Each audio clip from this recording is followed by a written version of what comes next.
This is the Rod Langway Fan Club.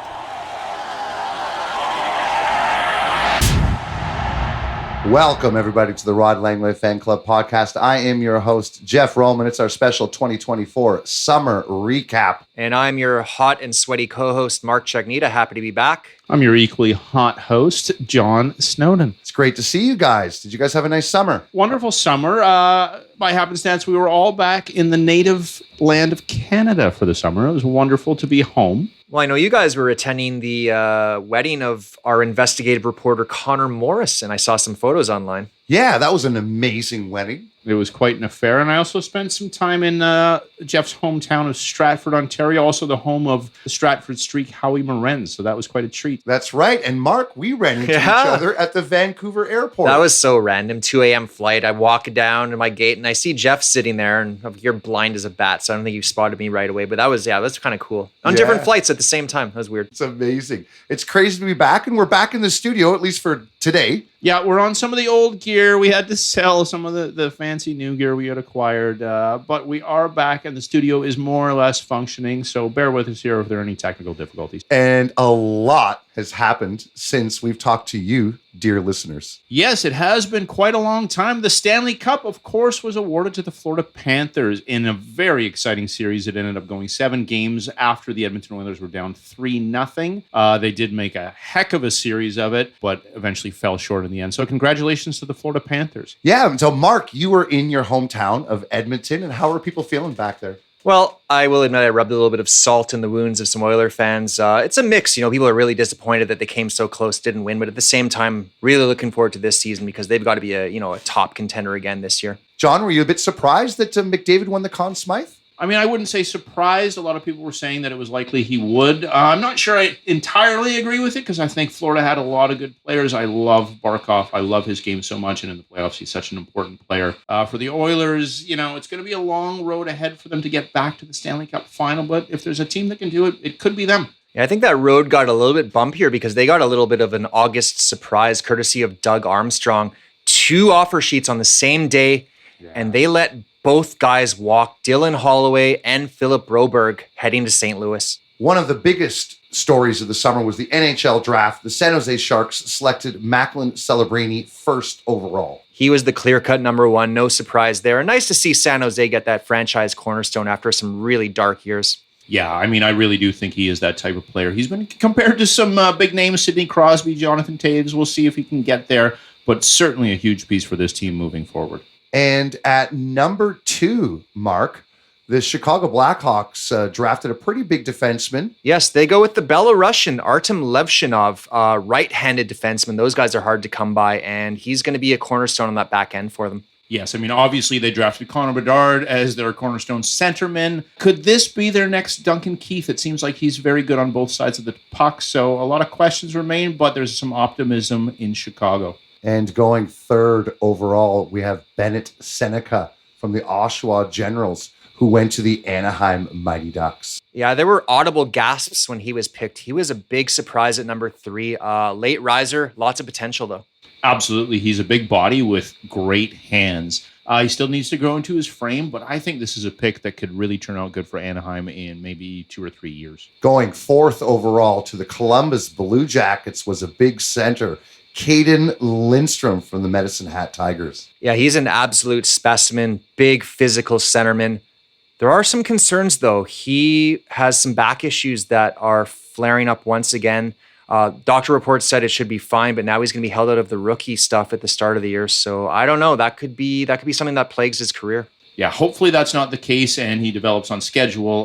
They already have Adam Fantilli, obviously. So this could be a great piece to complement him on that squad. And Mark, I will let you do the honors. Who did your favorite Montreal Canadiens choose at number 5? Well, I'm no Celine Dion, but I am stoked about Ivan Demidov being added to the mix. This is exactly what the franchise needed, that dynamic offensive dynamo. I think the rebuild's nearly complete. Well, we'll see about that, Mark. I mean, you also could have had TJ Ginla, Jerome McGinley's son, highly touted. I like Tej, but I'm telling you guys, this guy's next level. Yeah, that was a really cool draft. I can't wait to see how this class turns out. There were some fantastic defensemen that went in the first round. I'm so curious to see if they pan out or not. There were so many stories that happened this summer. Where would you guys like to start? That's a tough one. You could argue about who the biggest prize was, but I think the biggest story has got to be Steven Stamkos leaving Tampa Bay. Absolutely. I mean, this was the cornerstone player of this franchise for so many years. A lot of people, I think, assumed he might retire as a member of the Tampa Bay Lightning,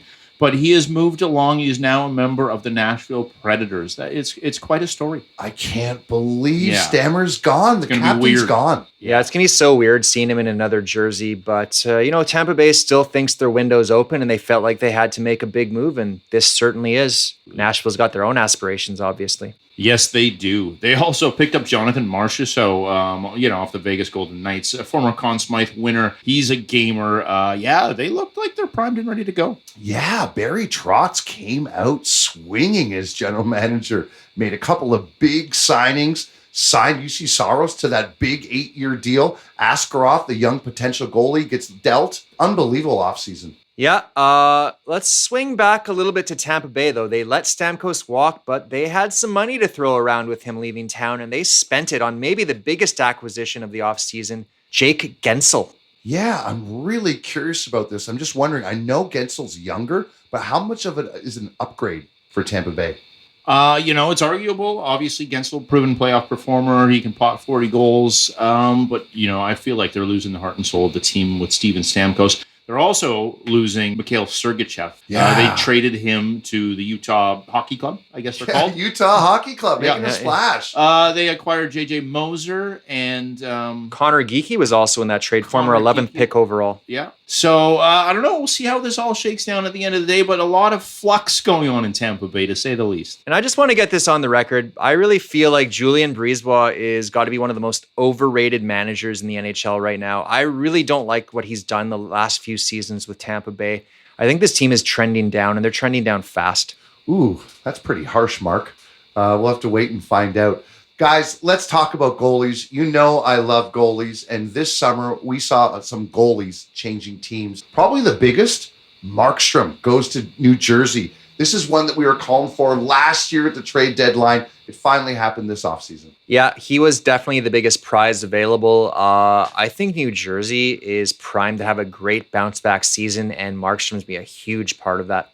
Yes, I mean, they better be ready for it because Markstrom is no spring chicken. He's 34 years old, so if they're not ready to go, they could be missing his prime. But maybe they finally found their goalie. Another team that also may have found their goalie is the Ottawa Senators. They get Linus Ullmark from the Boston Bruins. What do we think about this? The former Vezina Trophy winner. Ottawa, who had just signed Korpisalo previously, brings in Ullmark. I wonder, is he the real deal? Yeah, I have my doubts. I think that he was a big benefactor of that system that they play in Boston. Very strong team.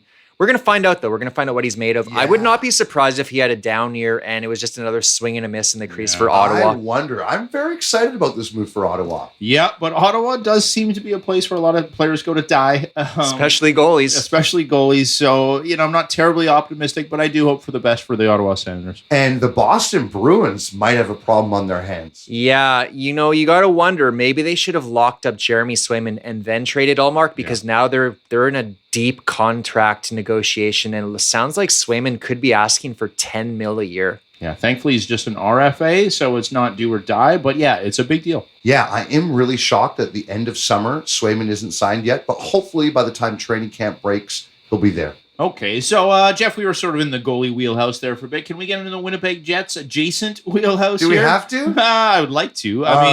Big news here. What do you got? Well, Pierre-Luc Dubois has been moved on from by the LA Kings in a 1-for-1 swap for Darcy Kemper to the Washington Capitals. What do we think about this one? Yeah, I guess he was a former Jet. I can't believe that the LA Kings signed Dubois to that huge deal. He's there for one season, and they trade him away already. A real character guy in the locker room. Yeah, clearly. Man, things went sour fast, eh? And going the other way, Darcy Kemper, he was not a happy Kemper after losing his starting job to Charlie Lindgren last year. Not sure what he has left in the tank. I think LA was just happy to get a warm body in return. Absolutely. A warm body is better than all the money they were paying for 40 points in 82 games, no doubt. Now, John, as a Jets fan, let's move on to the biggest news for you guys. You moved on from 2022 14th overall Rutger McRory as he heads to the Pittsburgh Penguins. In exchange for the 2023 14th overall pick, Brendan Yager. Yeah, a lot of symmetry in this deal, I think. Rutger McGroarty did not want to play ball with the Jets. He wanted a roster spot, and the Jets didn't want to give it to him. So he's out of town, but Jagerbombs is coming in. Yeah, and let's not forget his buddy, his old pal, Cutter Gauthier, also made a similar move, refusing to sign with the Philadelphia Flyers. You got to wonder what these U.S. college guys, are they really worth the risk? And for our final big story of the summer, we have something that will interest both Winnipeg Jets fans and Montreal Canadiens fans, as Patrick Laine gets traded from the Columbus Blue Jackets to the Montreal Canadiens. Guys, what do we think of this big trade? I love it. I love it because the only thing Montreal really gave up is the cap space. No offense to Jordan Harris, who probably will be a serviceable NHL defenseman, but Laine, obviously, he's gone through the player assistance program. Sounds like he's in a better place. And the talent's undeniable. I really think that this is a great fit. Montreal needed another top six forward, and there are only 2 years left on the deal. They don't like it. They can walk away in a few years. Yeah, I mean, I do think it's a good time for Montreal to jump on this. Super high talent level, but obviously we know the motivation has been lacking throughout the years. So I wouldn't expect too much out of him, but a resurgence is not out of the question. And this is a guy we know can pot 40 goals, so the upside is certainly tantalizing. Yeah, I am really curious to see if Martin St. Louis can light a fire under him. Okay, boys. Well, I think that about wraps up the recap of a busy summer. We will be back in about 1 month from now to preview what should be a great NHL season. And just before we say goodbye here, we did get some unfortunate news as we started to record. From the Columbus Blue Jackets, Johnny Gaudreau has passed away tragically, and our heart goes out to him and to all of his family and unfortunate circumstances. And the whole hockey community will be thinking of Johnny Gaudreau. Yes, absolutely. Everybody, I think, is still in shock and is still processing this, but it is absolutely a tragic situation. We just want to extend our condolences to the Gaudreau family, who unfortunately has lost 2 sons, 2 brothers. Matthew Gaudreau was 29 years old. Johnny Gaudreau was 31 years old. Rest in peace.